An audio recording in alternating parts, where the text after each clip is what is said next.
So in my initial vlog, I related to what I'm doing here as someone that is trying to finish the internet. It is now deemed it's impossible. I can't catch up. It's amazing how vast comic books are, or graphic novels. So I wanted to go through what I have read in the last week, and in doing so, because of the holidays, I received my next stack of weekly comics. Let me show you.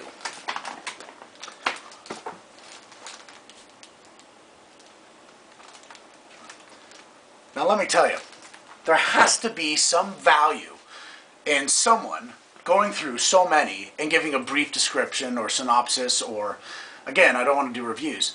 There has to be value in that. I mean, that's a lot of reading. That's a lot of time. That's a lot of money. So, will this catch on? I don't know. And a lot of people, friends and family, have asked me what's the end game in all of this. I don't have an answer for that. If this explodes, that's great. But that's not the reason why I'm doing it. I just feel the need that there's a value in me going through all these. So let's jump right in. Last time I talked about how to bag them, the difference between trade paperbacks and comics. And as I'm reading it, I'm starting to realize, whoa, wait a second. And the little acting that I have done, and no, you're not going to recognize me from anywhere. I'm starting to realize, oh, wait a minute, these are called sides. So here's an example of a side for a commercial. You have what you're saying, and you have these little graphical representations of what's going to happen in the actual commercial. Now, actually, nowadays, we just get the script, and we have to envision whatever's going to happen. But that's when I started piecing it together, like, hey, with all of these different types of movies, whether it's the X-Men or whether it's Star Trek, or all of these basically computer graphic stuff that is now coming out, hey, I consider it preparing for my next gig, right? Might as well just be scripts. Okay, so let's go through last week's. That's this.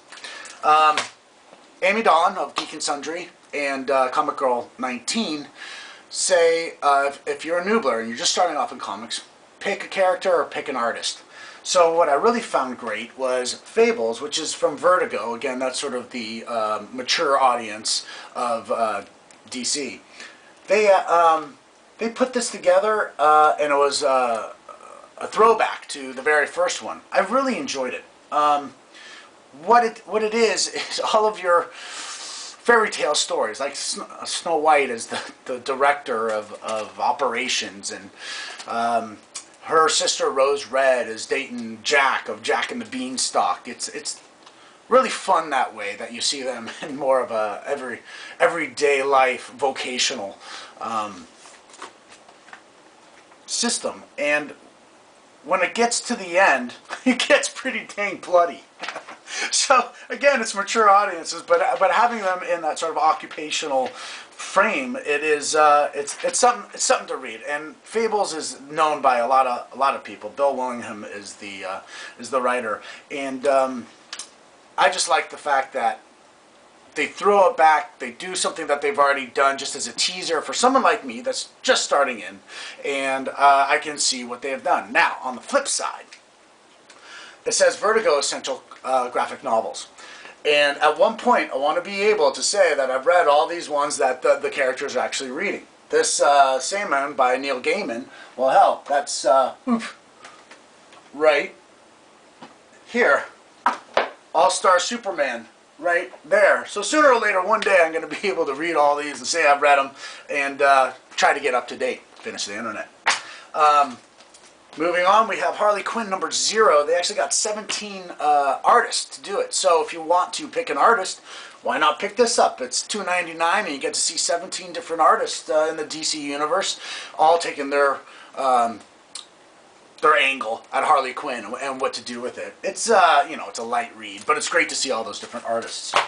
Wanted to throw this in there, Paragon. It's by a local comic book artist and writer, I like to support the local ones, right? So I got this, and the great thing about that is that every superhero has an origin story. This particular one, he was homeless, no money, and he had to, well, get some money, so he started into medical trials and stuff. And he did so many medical trials that he then ended up having superpowers because he had so many different experimental medicines in him. Scott Snyder. Scott Snyder has been doing a lot of writing for DC, and this is obviously Vertigo, which is the mature audiences for DC. And the first four, I really admired the artwork. It must have taken days to do the type of detail that is shown in these panels.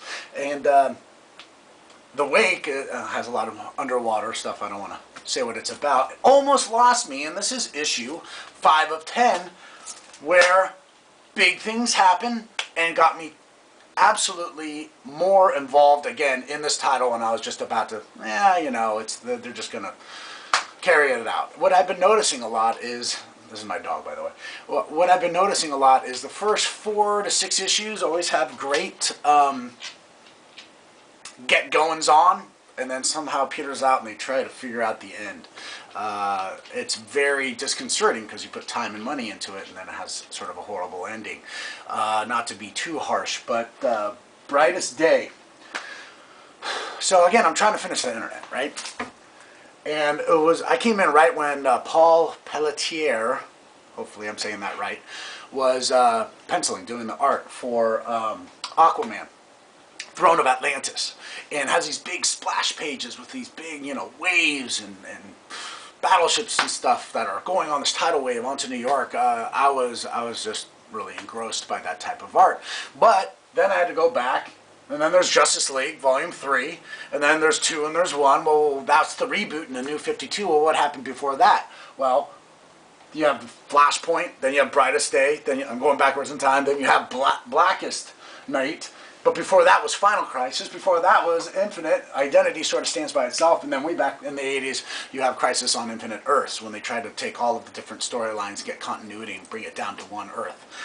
So what did I do? I had to spend a lot of time catching up, and then I went through, last week, the 16 single issues of Brightest Day, so that I can get to the one trade paperback, which is the Volume 3.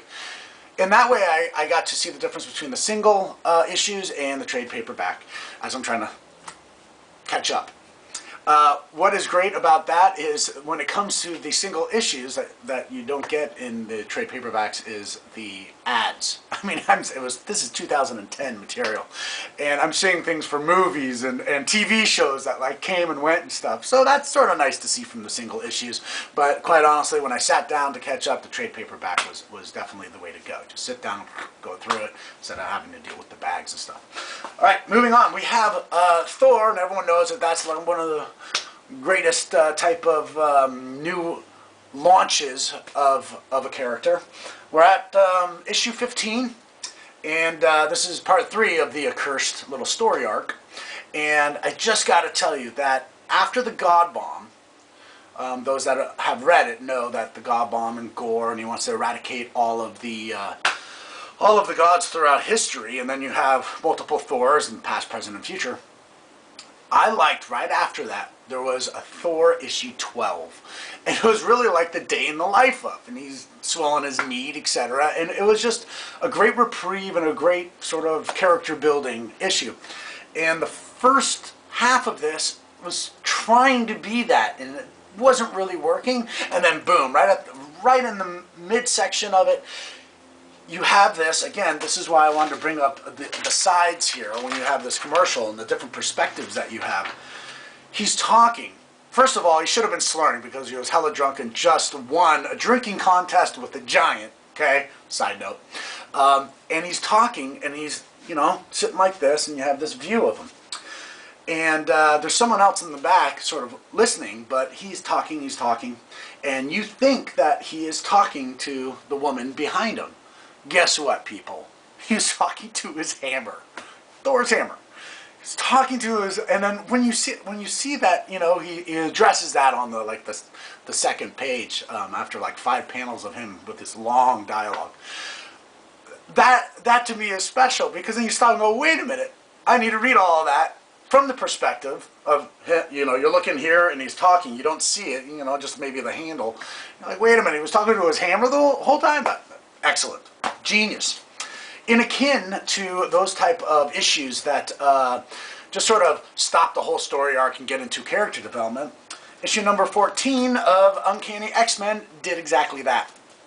It's you know, a kid doesn't really know his power, and they're trying to develop that power, and you know, what is his power, and then send him on a trial run, and what happens here. It's I really enjoyed this. It's sort of almost like a standalone issue, not too much that you need to have anything before or after. You can go and get issue 14 and love it. Now, this is a new one. We have yet another X-Men title. This one, it's the Amazing X-Men. You have Uncanny, and on it goes. Even there's one without an adjective, or participle, I should say, and with all female cast. So, Amazing X-Men, Nightcrawler. A lot of people love Nightcrawler. I just don't know him, right? I just started comics in January. But I do know this young woman down here, Angelica, Firestar. That was from the cartoons way, way back when. I think it was Spidey and His Amazing Friends. Actually, Stan Lee was voiceover, well, not voiceover, I should say narrating it.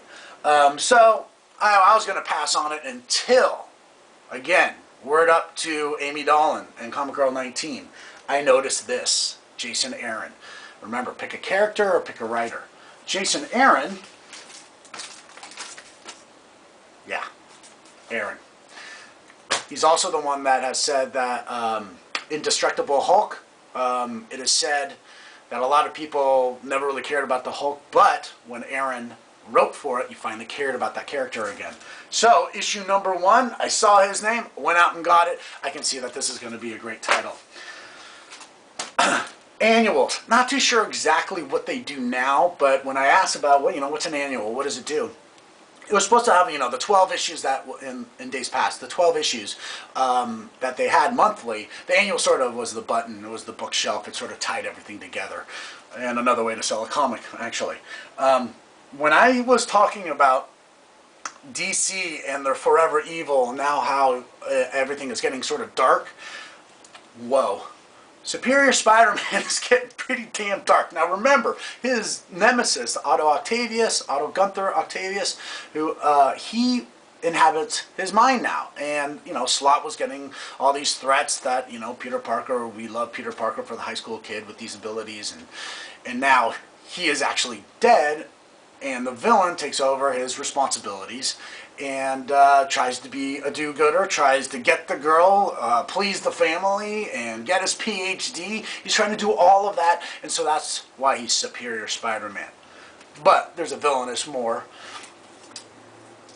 cutthroat side to him now, and he never killed. Superior Spider-Man did. I want to say it was issue 4 or something like that. And boy, this is almost getting gruesome and dark, and I love it. You know why? Spider-Man's badass. He is an absolute badass, and there's blood and gore, and he doesn't take anything for granted, and he takes it to the enemy. Superior Man's team-up is an example of that. All of Spider-Man's old foes, which were once Otto's cohorts, right, when he was a villain, he is now controlling them. It's very dark. I mean, you can't keep on doing this to this. I mean, you keep us in these test tubes, and then you like hack into our brains, and you use us to fight your battles. It's pretty dark. On goes it. Now, Batman, Superman. We're into DC now. This is a widescreen. Interesting, isn't it? You actually read it, flipping it this way. It's a widescreen comic. And this ends the Lee art. I know I talked about that last time, 1 through 4, with that very artistic, almost like you watch it, then read it type of comic. Batman, Superman into a new story arc, and it's a little kitty. I'll get back to that one. Forever Evil is their launch now, that after all of the good guys go away, killed, now the bad guys from Earth 3, the alternate universe where like say Superman is Ultraman. Oh, get this. Do you remember the old Superman story? He's like in the capsule and he learns everything in the video as he's going to Earth. Same type of thing is retconned here. Returning continuity is retcon. In Forever Evil, and that's how Ultraman, which is the evil Superman, if you will, all of that stuff was horrible when in the little, like, the things that he was learning, like your parents don't love you and, you know, you suck, you'll never be anything, is what's going on as the capsule goes to Earth. And when it does hit to Earth, I think it killed like 35,000 people. So it's, no, hold on. That's a different comic altogether. Too many storylines up here. Anyway, Rogue's Rebellion is the interesting thing, that when everything is villainous and all the good guys are gone, the villains go mad. And the villains are happy as they go crazy across the world. And the rogues are basically Flash's team of villains. And they were ordered to do, you know, blankety blank, take over this, kill this, you know, person, and get over the bank, etc., etc. These guys are actually, they're sort of turning into the good guys because they don't want to be that evil. They want to be rich, right, and rob the bank, but they don't want to go out and massacre people. So now the Rogues Rebellion, guess what? The villains are actually the heroes. Sort of nifty. Moving on. Wanted to finish with Infinity. So Infinity is just about to close. That's the Jonathan Hickman with all of these titles. You have the New Avengers, and then you have Avengers, and then you have the actual Infinity comic. And let me just show you how well they did this. And this is in every Infinity book. Hopefully you can see that. This is very, very special. When you have other things that you just can't follow, and there's all these different titles and tie-ins, we know that what you need, you know, the tie-ins are over here, but you get to see what each title is doing and when to read them. There's a lot of times I'm reading one, I'm like, wait a minute, that didn't happen, then I go to the other one. Oh, well, I should have read this one before this one. They laid it out, it's nice, it's succinct, and they mapped it out, literally. And I think the yellow one is right here, right? So that's the one I'm reading. I really think that's something that I needed for someone that's starting to read comics. Two more. Secret Avengers. This is almost like Marvel's Agents of S.H.I.E.L.D. with Nick Fury, etc. These are the humans, no special powers, and they're the Avengers, and it's an Infinity tie-in. I probably won't have this on the so-called pull list, but what it did do, Infinity did do, is make me read other titles that I wouldn't have read otherwise. Lastly, Thunderbolts. The issue I have with this is that it's not an Infinity tie-in. It was a cheap shot to say Infinity, and so then I bought it. I do like the Punisher, you know, there's characters in here that I do enjoy, but the art is very odd. I'm not a fan. Why do I keep on buying it? I just don't know. But I'll tell you this. I think the reason why the art's so weird is because there's a lot of killing in it. Guns, shoot them, blame them up, people die. So they make it more cartoony. That's just a theory. All right. Well, I have a lot of reading to do, people. And I hope you're enjoying this, and I'll catch you next week.